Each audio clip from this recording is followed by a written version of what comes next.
प्राण चले जाएं पर नियम न टूटे। निष्ठावान, बिना निष्ठा के भक्ति का स्वाद नहीं मिलता।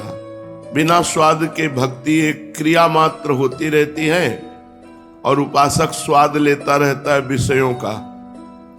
इसलिए भगवान से प्रार्थना करो कि हमें निष्ठावान बना दो, हमें भक्तिवान बना दो, हमें नियम निष्ठ बना दो। आप मिलो न मिलो, लेकिन आपके मिलने वाले जितने आचरण हैं वो सब हमारे अंदर आ जाए।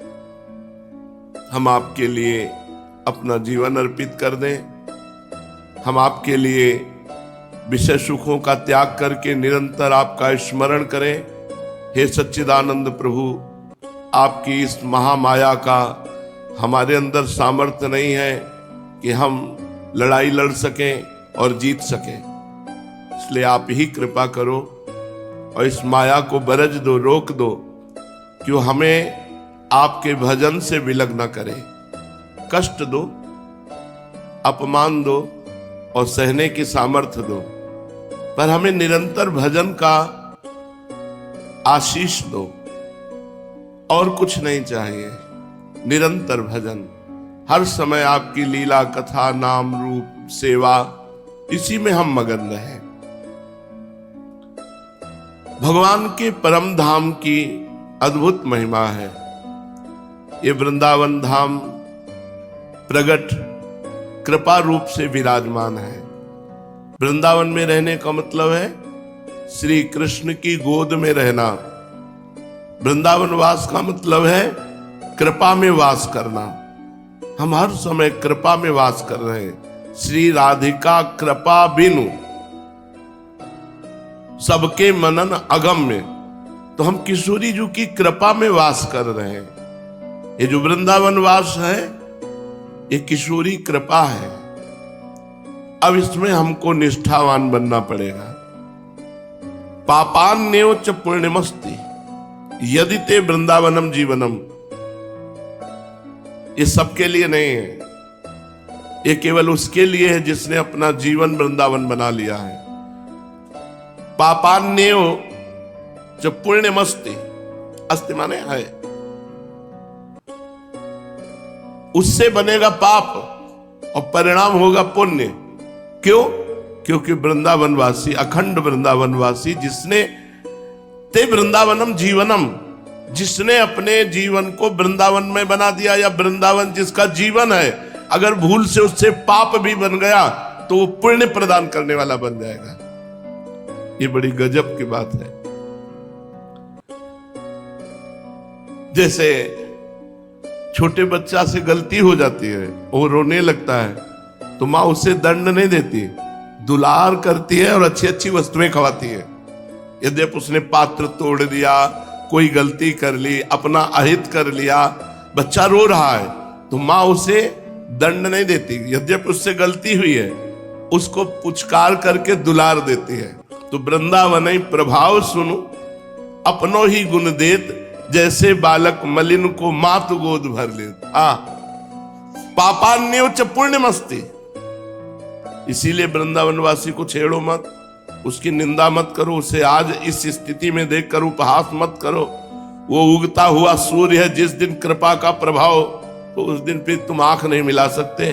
जैसे उगते हुए सूर्य को नॉर्मल मत समझो, जब अपनी चढ़ाई पे आएगा तो बड़े बड़े तेजस्वियों के तेज का हरण कर लेने की सामर्थ्य रखता है। ऐसे ही जो अखंड वृंदावन वासी है, उससे गलतियां हो रही, उसकी गलतियां मत देखो।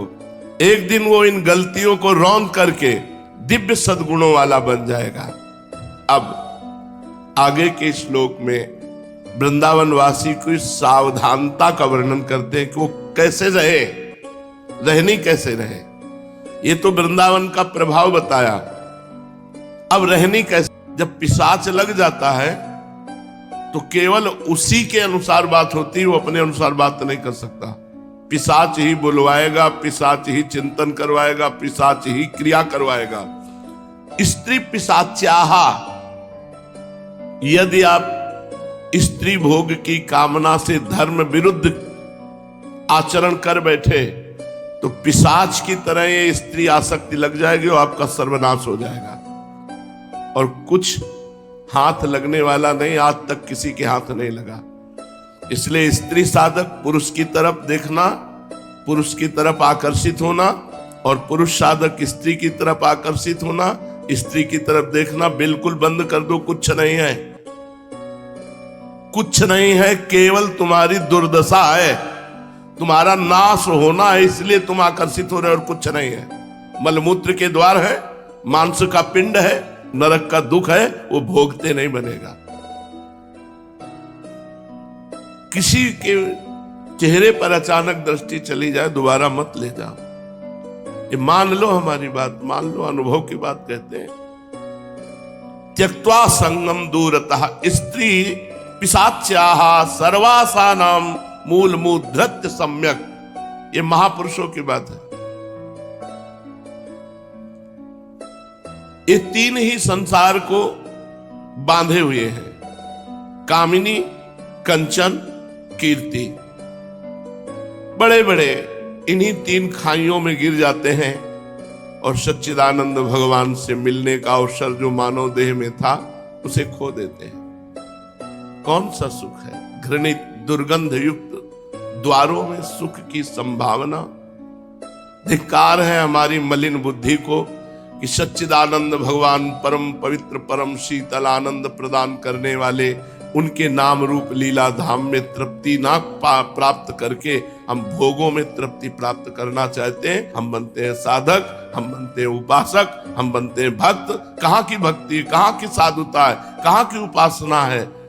जो अपने सच्चिदानंद भगवान के सुख को छोड़कर मलमूत्र से युक्त घृणित तिरस्कृत भोगों की तरफ हमारी बुद्धि जाए। इसलिए दूरी बना के रखो, ज्यादा ज्ञानी मत बनो कि हमारा कोई बिगाड़ नहीं सकता।